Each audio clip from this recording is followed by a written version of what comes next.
Ladies and gentlemen, welcome to the On Show with special guests King 317, Dark Geese, Ishin Sengeki, Hibretto, and many more. Stay tuned for our topic this week, King of Fighters 13, the arcade scene then and now, and what would you do if you were SNKP? And without any further ado, here's your favorite host, Gunsmith, who sounds just like me. Okay. Could you introduce yourself for the lovely viewing audience? Okay, well, my name's Kane 317, real name's Yuhang. I've been playing King of Fighters since the beginning, since 1994. I started off when I was in Hong Kong. I was there for a good 10 years of my life, so kind of had best of both worlds, seeing a bit of how the Hong Kong players play, and so I started off with 94. Before that, I played a little bit of Fated Fury, Real Bout Special, but other than that, the only fighting game I play is Fated Fury. King of Fighters. And let's see, played all the way through 99 and up to even 2000 in Hong Kong, and pretty much since 2000, I've been in the States, in LA. Of course, I came to visit yours truly. I'm sorry, came to visit yourself in 2001, and I got a chance to play with you guys then. I remember I popped over to France, played Salim and Man, I think at different times. I think Man was over in the UK at the time. But yeah, I mean, that's pretty much it. And since then, I've just been playing King of Fighters in the States, mainly in Arcade Infinity. And that's me up to date. Cool. I think now more than ever, I think there was a bit of a break where we didn't hear from you in a while, but suddenly with especially with 13, you've become quite important really to the KOF community, as you've been releasing a lot of videos for. I wouldn't say important, but I have been more active. I think I started getting back into it. I'm sure most of us kind of faded out after like 11. I did not play any of the crossovers. I didn't play CVS, SNK, didn't play Neo Geo Battle Coliseum. I didn't play anything that's not King of Fighters. But 98 that really pulled me back in. And although I did used to play, I still played casuals throughout at home, but 98 made me go back to the arcade. I don't know, that 3-4 years ago. And since then, 13, 12 started it all where we kind of like said, okay, we really need to bring some awareness to King of Fighters. This is HD, and, everyone knows the story. 12 was a lot of expectations. Everyone expected it to be good. First time redoing the sprites. So we really made a conscious effort to really, record games, start posting a lot, do whatever we could to really get the name out. And, for multiple amount of reasons why 12 didn't do too good, we moved on to 13. And, we just do what we could, we know that, we're the old schoolers. We're like, we've been around the block, and, although I don't consider myself like super good, but, at least I have the fundamentals to kind of at least share and teach people, and I've taught a lot of people how to play. Many of them have actually surpassed me, so that's good fun. But it's all in the name of growing the community. That's what I like to think. So yeah, that's pretty much my mission, I guess, to kind of just grow the scene. Yeah, well, I mean, so it is funny when you teach someone and then they surpass you. But I mean, like I said, it's for the good of the community. I mean, absolutely. I'd feel happy. Don't you feel happy when you see that kind of a thing happen? Yeah, it's rewarding. I mean, I think as long as you don't let your ego get to you, it's something that shows that you're a great teacher. And if people are doing great, that means you gave them enough fundamentals for them to work on their own craft, and they're doing great. So it's exciting. I think it's great. It's really exciting That's the whole point of teaching people. It's not like, hey, I'm going to teach you so much, and then I'm going to keep kicking your butt. It's no, it's like you want to get that competitive scene going. You know? Yep. So what's the scene like at the moment? Mm, what's the scene like at the moment? Comprises mainly of a lot of the old schoolers. Once again, there is. So of course, everyone's heard of Mr. KOF. He is actually the younger brother of a guy I used to play with all the time. We remember him way back, and we were just talking about this last night or 2 nights ago, where I've known him for 11 years, and he was always the younger brother that was 16 years old, way back in the days. This is back in '99, I think. So that's him, of course. Since then, his older brother hasn't really played. Um, Myself and um, Duck, which we refer to him as CMD Duck, Okay. because I guess there's another competitive Marvel player in the States called Duck, so we always say CMD Duck. But anyways, so him and myself, we were actually from the KOF mailing list, so we're from back in the days as well. There's another guy, which is Reynolds' brother. His name is RJ, and he's been around for quite a while too. He actually plays a bit of Soul Calibur, I believe. And then there's Reynolds, of course, which is famous for pretty much the only person that really takes out Mr. KOF. And who else? That's pretty much the regulars. There's a couple of newcomers. There's Metaphysics from Dream Council. That guy, I just want to really give a shout out to because he never played KOF before, and he decided to play 13 with us. And like many others said, oh, you know what? I'm going to learn this game, blah, blah, blah, blah, blah. And I'm thinking, all right, sure, I'll teach you whatever you want to know, but whether you stick around, it's up to you. And this guy, from not playing any KOF, had stuck around since day one, took a lot of beatings, played hundreds of games. Mind you, this guy drives 80 miles one way to the arcade. Whoa. So when I hear people give me excuses, say, oh man, it's too far, the arcade's way too far, I'm like, this guy drives 80 miles one way, and he comes at least 2 or 3 times. And he's been there, and since then, he can hang with us, and he's actually taken me out in the tournament before. So that's pretty crazy. Kudos. That's actually one of the people I'm talking about. Other than that, there's The Answer, and he's been around the scene for quite some time in many of the competitive scenes back in, I think, Evo 2007 and 2008. He plays other games like O2UM. He was playing on GGPO.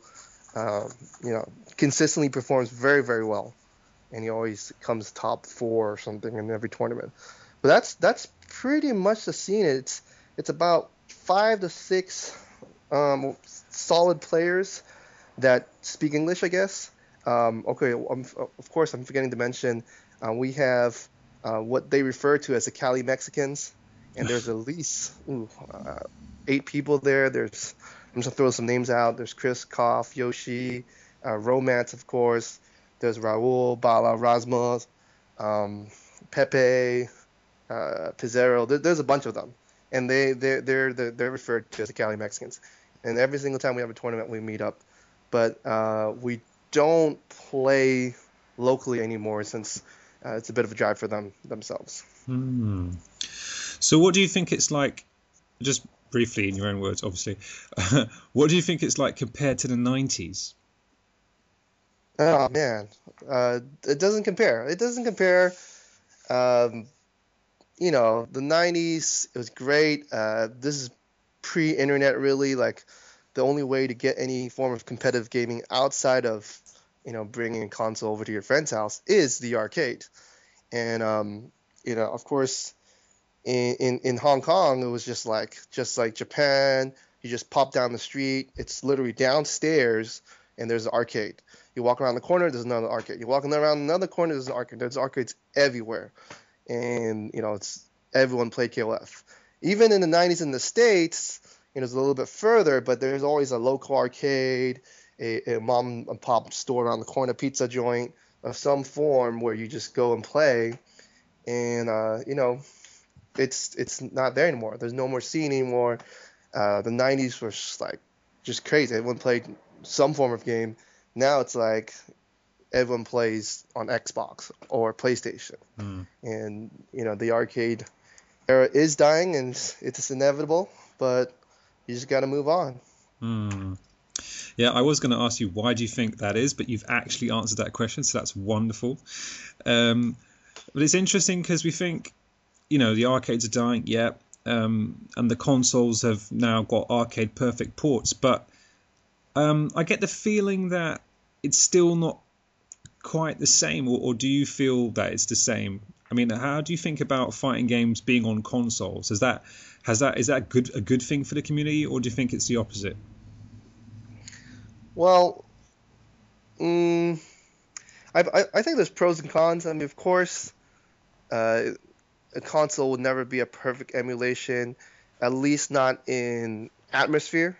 We all know how it feels to be in line. You got that quarter waiting, or you got your coin waiting for the next challenger. Everyone's screaming their head off. Everyone's biting their teeth, watching the game. That's never going to duplicate online. Mm. Now, having said that, if the arcades are truly going to die, of course you do want to have some sort of online system where you can play other players, and especially in the US where it's just simply not feasible for certain states and cities where everything is so far in between. You just have to play online. I really don't think at this given time netcodes will ever be good enough for at least another year or two to be even close to it. But what I was discussing with, I was discussing it with Duck the other day. I was just like, it doesn't really make a difference because we survived in the 90s. Of course, we had the arcades, but we still brought consoles over to people's houses. Mm. So even the people that complain about, oh man, the netcode's never going to be good enough, who cares? Just start a local scene, bring your machine over, grab some buddies over, just do what you can, because that's how we always did before. And when the netcode is ready, or when the netcode is good enough, or when online is competent, then that's just added bonus. By then you should have a scene, and that's why I think it's really important for people to think instead of like, well, let me just wait until netcode is perfect, because it's not going to get there anytime soon. Yeah, the netcode is a major thing, and the Street Fighter 4 has a ranking system, so it's got like a battle point system. So when people are playing in the arcade, it's connected to the internet, and they're racking up their wins. Oh, I see what you're talking about. Yeah. Yeah, and I think isn't that only exclusively in Japan, or? I think it's probably at the moment, probably exclusive in Japan, and I think. And I'm pretty sure, in fact, actually, no, I'm sure that 98 FE also has that feature. I do remember hearing about that, yeah. And I think that's a really good thing for the arcade scene because as you can tell, obviously, as you were saying before, you got people, wanting to come to the arcade, getting in line. But now you've got the consoles. Everyone's like, well, I've got a console. I don't need to go online. But in this case, to get into that ranking table, you have to go to the arcade. So that's a really good feature. That's actually, now that I think about it, you're right. That's a really good point. Yeah, it forced us to keep the arcade alive, and wow, actually, yeah, it's really smart, actually. Yeah, so it's a really good if they can implement that somehow over here, that will definitely make people, the people that we refer to as stat whores, exactly. pardon my French, but the people that enjoy keeping that number up. I guess it's not just that. It gives you something to keep track of. Like for example, when I'm playing casuals with my sparring partner Duck and RJ and the rest of the guys, it's not as fun if we're not keeping track of the score. So I think in essence, it does kind of keep you more aware. Okay, here I am. I've played X amount of games. This is where I stand. Maybe I should start playing more seriously. So I guess it goes both ways. But yeah, that's a great incentive to keep people in the arcades if that was possible over here. Yeah. In the US. If only. That's the only thing now. If only they could actually do that outside the US, rather outside Japan. But it's just an option for SNK to think about. But yeah, actually, we'll come into that in a second. So now that you have, you guys have maybe probably the only copy of 13. No, there's one more in South. They've got one in Mexico. There's a couple actually. The last I counted, there was meant to be 4 or 5 in California alone. Wow, that's really Yeah, good. and 2 of them happen to be within driving distance with me. I know, but we're pretty lucky. I don't know. The rumor was that the other one that's a little bit further, that's not Alex Arcade, Mm, which is called Video 94. It's a little like a mom and pop video store, mm, and they just popped in a couple machines, Street Fighter AE, all that stuff. That one was actually a mile away from Arcade Infinity, and the rumor is that they've put the machine away since no one plays it. hmm, But I was just thinking about it the other day. It's like if we're the only core players, there's only the 6 to 10 dedicated mm, players, mm, then it's inevitable. mm, No one's gonna play it. No one tries it out. Therefore, they're just gonna get rid of the machine anyways. mm. There's one in NorCal. I believe there's a second one coming within the next month or so, and also NorCal. I believe somewhere in Mexico they have one. I think there's 2 in Texas, if I'm not mistaken, and there's one in New York in the Bronx. Cool. So why do you think people play 13? What makes them play 13? Where do I begin? It's amazing. It seriously is. Okay, aesthetically, let's talk about aesthetics. First of all, it's a beautiful game. It's an HD. It's obviously we all know it's hand drawn, 600 frames per character, I believe. All hand drawn. Just it's so amazing to see in person, and none of the videos ever do it to justice. Not even the direct feed HD ones. Mm, It's just different. You can't when you see it in person. It's just a beautiful, beautiful game, and I'm sure you can vouch for that. mm, Um, in terms of the gameplay, I firmly, truly believe it is a refinement of all the sum of all the other King of Fighter games combined. Some people will disagree with me, but to me, other than a smaller roster than O2 I believe the 13 is far, far more of a refined game, and I'll explain. I feel that OTM was great. Obviously, it's an all-star game. They refined the counseling system. That was great. Obviously, it has a huge cast. But I always felt that the BC system in O2 really favored certain characters. And I think what SNK did in 13 that tackled it so well is they made the auto dash feature. mm, So, obviously when you do stand C, tap B, C, normally you would have to manually dash. For some characters it was easy, for some characters it was harder. It just kind of depends. Some people have 2 hitters, so on and so forth. But now in 13, they somewhat dumbed it down, but it made it more fair where it auto dashes and you can just tap another C when you feel like it and it'll hit the next hit. On top of that, to add to that, if a little more advanced, but basically it even made the light attacks useful. For example, you've probably commonly seen, you see Shen, and he does a lot of 2 down Bs, 1 far B, and in the older KOFs that would be pretty much useless. You just poke 3 times and that ends the combo. mm, What the auto dash really does now is you can combo off the far B and you'll dash into a standing C and do a full HD combo. On top of that, for the less combo happy characters like Goro or Clark or whatnot, they implemented the EX system where you burn a meter for an enhanced version of their specials. So never have I felt that the entire cast really stands against the top players.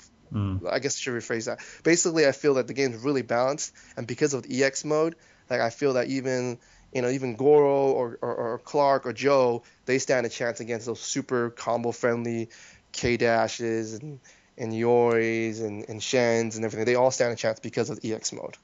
So, Hmm. gone off on a tangent, but yes, that's the reason why I feel that 13 is doing so well. It's just a really well made game. Yeah, I remember when I saw the videos of 13, and I thought it looked lovely, of course, but I remember seeing the the kind of burst effect when you KO a player with a special move or HD mode. And I thought, but when you actually see it in person, it's actually very impressive, and I was really surprised. Yeah, it's once again, it's one of those you got to see in person. Aesthetically, it's just amazing. It's just like it doesn't get old. Like all the Neo Maxes, once again, especially if you're coming from King of Fighters, you're usually not one of those like I need things to be flashy for it to be really nice, because that's usually reserved for the Capcom crowd. But I mean, King of Fighters has always been stylish. Let's put it that way. It's always been stylish. It's always been cool for the people with the trained eye. But 13 just adds to it. Aesthetically, it's beautiful. It's sad to say when I look at, there's an O2 machine right next to the 13 cab, and when I see the graphics of the O2 ones, I just really look at myself like, did we really play on this for that many years? That is amazing. It's so funny. It's really night and day, and I now know what some of my other friends had never played King of Fighters and never got into KOF. They always say, "Oh man, the graphics are weird," and I'm like, "What are you talking about? It's the craziest thing. That's so awesome." And now I finally understand what they're coming from. Like, man, it does look kind of weird, but it is what it is.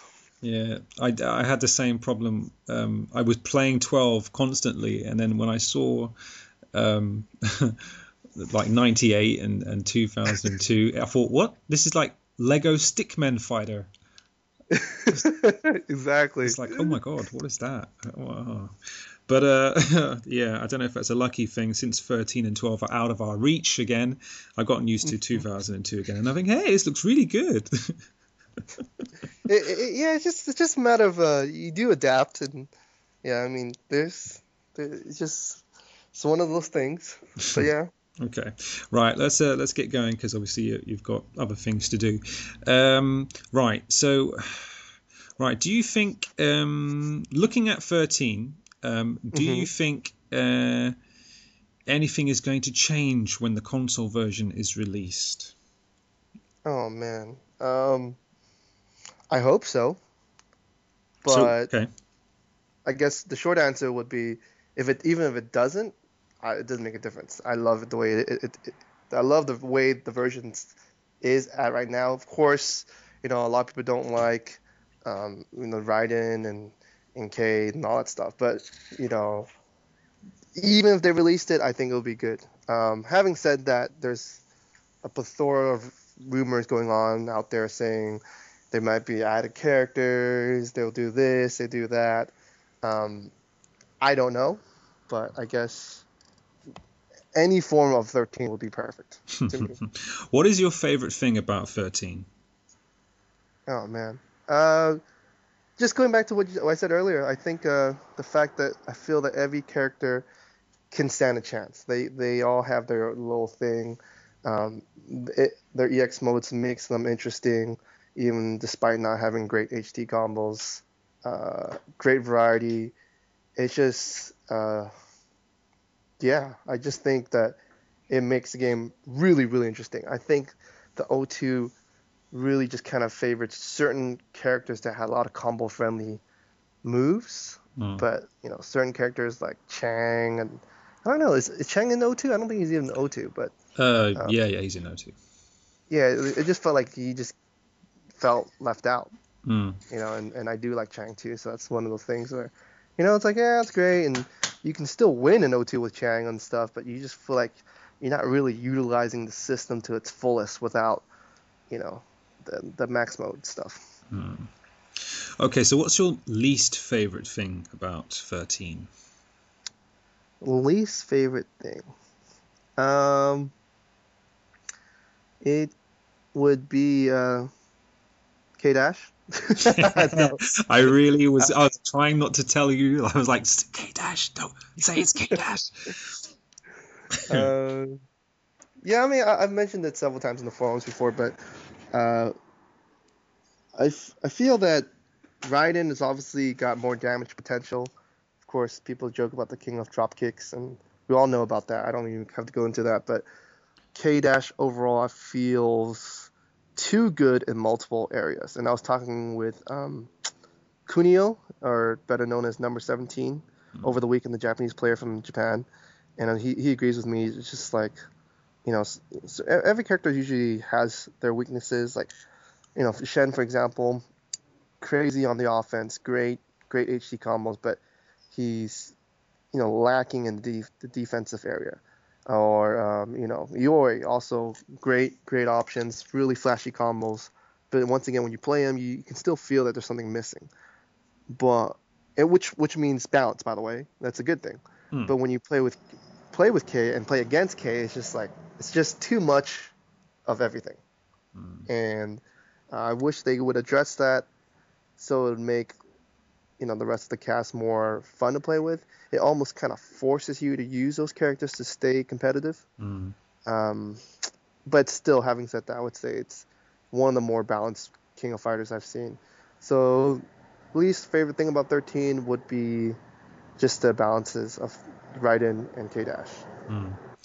Okay, so on to our final bit now, which is just basically a quick chat about SNKP, entitled SOS SNKP. Now,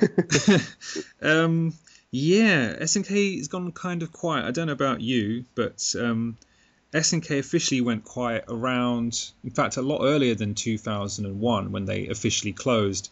We had SNK Europe, and they were pretty good with their relations with the players, but then after they left, it went pretty much silent, and Japan hasn't been very forthcoming.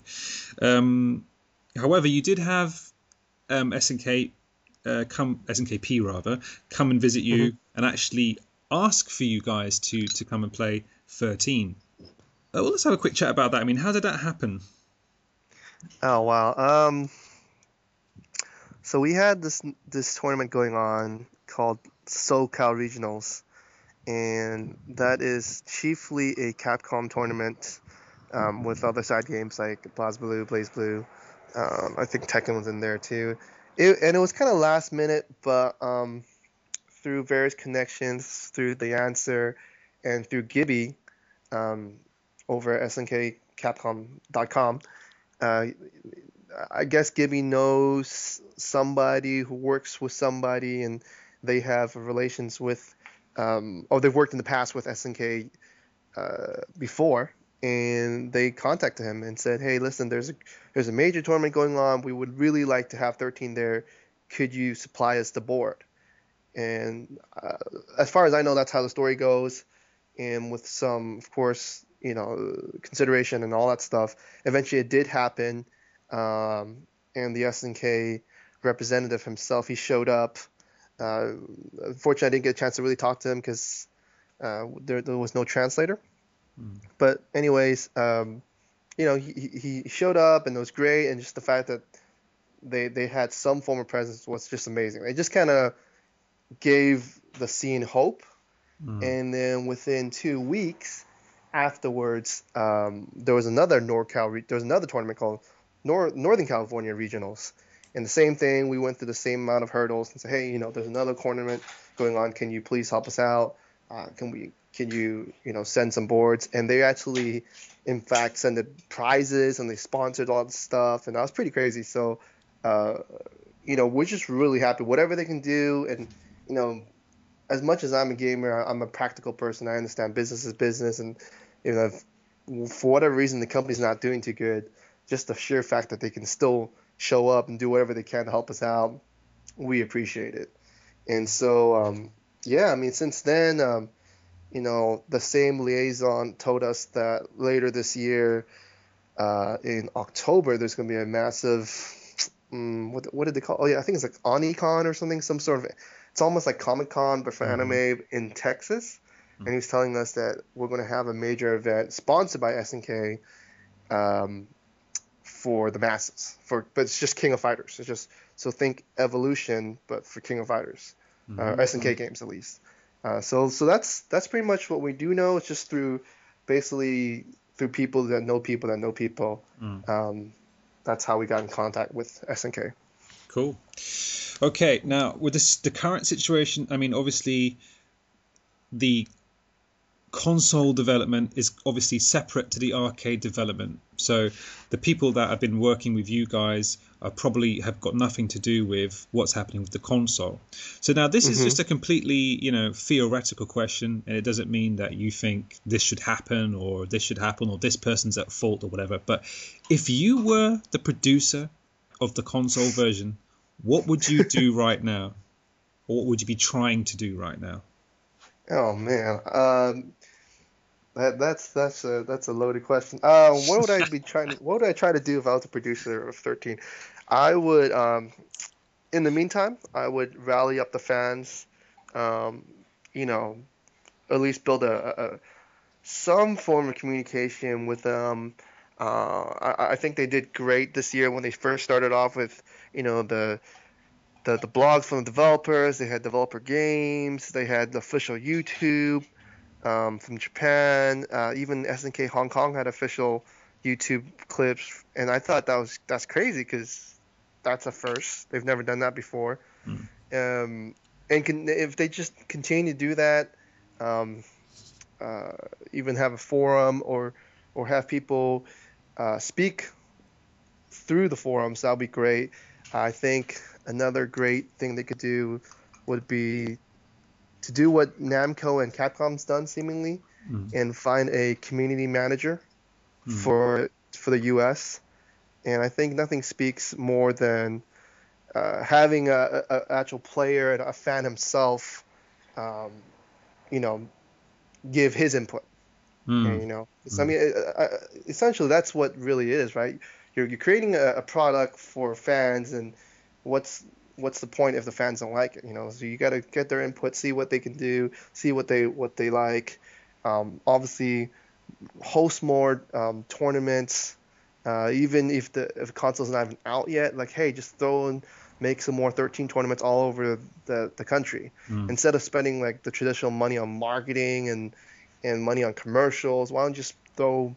I think that's what Mortal Kombat's doing right now. They're spending like, I think, at least $1,000 pot, or I think 1,000 or 10,000 on a release, or I think that's a great idea. Like, why spend money on commercials when you can create a tournament, create some hype, create some expectation, and just keep the community glued.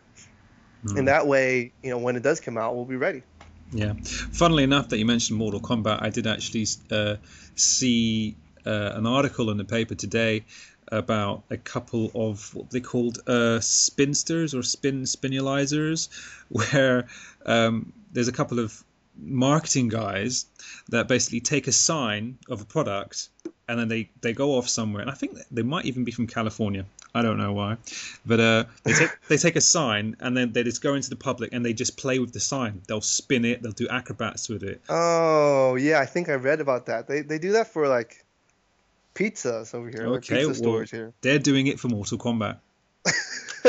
It sounds retarded, but it works so well because you're driving, you see some guy spinning a sign, you're gonna look. Yeah. And I guess that's all it really needs. They caught your attention, and it doesn't matter what they're doing. They used to have like people dressed up as cows and spinning signs for Chick-fil-A, which I don't know if you have in the UK, but it's like a fast food place here. It just catches your attention. Like, why is there a guy dressed in a silly cow suit? But yeah, so spinning a sign, whatever it takes. Hey, I think that's great. I mean, it doesn't cost much money, and it's just some form of marketing. Just build awareness, that awareness for people that there's great games out there. Last question now. Funnily enough, you were saying that question was loaded. What I was actually trying to aim towards was trying to get you to give me your opinion on what you think is more important right now, releasing the game or delaying it and developing it. It's the second one, the latter one. I think take their time. I think many people will agree that 12 was almost a pre-13. And some people believe that 12 was released under the pressure of Street Fighter 4 coming out, under the pressure of whatever Marvel Capcom coming out. So they needed something to be released, and some people feel that it was premature. So I think that they shouldn't make that same mistake again and just really take the time, because I rather when it does come out, like let's just say it took a year from now, like God forbid, but let's just say it took a year from now, but it comes out, it's perfect, it's got some added characters, all the bounces are done, and you know the netcode's perfect. Let's just pretend it works perfect. Like, we're not gonna complain anymore. But like, hey, this is awesome. Like, you know, better than, hey, it comes out today and it's just like the same problems, you know, that they had, and netcode sucks and people drop interest. Except for, of course, the fans that do like it. But if you want to get, you know, like the scene really going again, and you want the people to try it, new people to try it, new blood to try it, which is probably the most important, you need a good game. That's sadly it. I mean, and we overlook a lot of things. I don't care about story modes and storylines and challenge modes. That's nice and all, but you know, I just want a great game. But unfortunately, if you want to hit the mainstream, they're going to need to take some time. So I would say it would be smarter to take the time and to develop the game. Yeah, no, I absolutely agree with you. We were just saying that on the last podcast, and I was just saying, yeah, if it takes another year, so be it, because just like you were saying, if they release it now and it's still got the same bugs in it, people are just going to look at it, play it for 5 seconds, and then put it on the shelf, or even just trade it in, which is pretty much what they did with 12 as well. And it's a shame because 12 had so much potential. I thought it was a really good game. It was just unfinished. I liked it a lot, actually. Yeah, I think we mentioned this before, but I think you know, your scene and our scene were one of the few scenes that liked 12. You know, we were one of the few people that internationally, I didn't even think they liked 12 at all. You know, or the in Japan, I never saw anything like any games. No, they did not like it in Japan. No, and you know, I know that the UK and SoCal, we loved it. Yeah. It's funny. Well, you've got 13 now, and like at this point, we're just slightly thinking, maybe we should dust off 12. I don't know. It's just like, it's still. You never know. It could be one of those rare kind of cult kind of games where you just. I know it's limited, but I mean, it's still a lot of fun. I know there's a small number of people on Dream Council that actually they started a thread about playing 12 again. And I think they started about 2 months ago, and it's still going really strong. They have weekly 12 matches online, and they play. They love the game. They pretty much revived it in a small form, but I think they have at least a healthy 10 to 12 players that play every week. That's cool. Imagine we're going to have like a King of Fighters 12 revival. Stranger things have happened. Right, well, I better be letting you go now. Thanks very much for coming on the show to chat with us. Well, thank you for your time too. And obviously, I hope everything goes well with 13. I know that you're about to release some videos of the last tournament with number 17. I even know the results already. Funny how you got those, but yeah, I mean, we're definitely gonna release those videos. We're really excited. I just want to make a quick note. You know, spent the weekend with Kunio, number 17 himself, and it boggles my mind how much the average Japanese player knows about the game. Like, he knows so much technical aspects that I don't know if it's lost in translation or what it is, but it just, every single one of us were like, what? I didn't know that. What? It was just like, he was just talking about like stuff that like you it was in the Arcade magazine a couple months ago, but like no one really translated it. And it was talking about like different people having different block stun frame rates, and like just very quickly, like if you were to say tick throw Yuri, she will be susceptible to a throw a lot quicker than if you were to tick throw Kyo. And we had no idea. We're like, what do you mean? Like, you just block, and block gets released after a certain amount of time. It's the same for everybody, right? He said, no, it's like, it's all different. And he just knows crazy stuff. Like, oh, yeah, you know, I shouldn't be saying this, but on a wake-up character, as they're waking up, if you tap A, it becomes an overhead for every single character. Whoa! What? Like, how did they know this kind of stuff? Oh, wait a minute. I actually heard about that, but I thought it was taken out. No, I heard about that. That was in 1.0. It's just, yeah, he just knows so much, and he's self-confess, oh, I'm just an average player. I'm like, you are not an average player. He goes, yeah, don't worry, many, many top players, and I'm very bad. I'm like, yeah, whatever. But Oh, I hate when they say that. Oh, it makes me feel so crap. Just like, I know but they're polite about it too. That's so funny. It's like a euphemism for you suck. But hey, they spared our feeling. yeah, great. All right. Okay, cool. Yeah. So thanks again, and And hope to can't wait to hear this podcast, and let me know whatever we can do on this side to help grow the seed. yeah, no worries, man. I'll probably hassle you about something else later on. Don't worry. I got you now. We'll get down to LA too. Yeah. Oh yeah. Shit. Yeah. Definitely got to talk to you about that later. All right. Cool, man. I'll let you go. Okay. Stay tuned for the next installment of The On Show.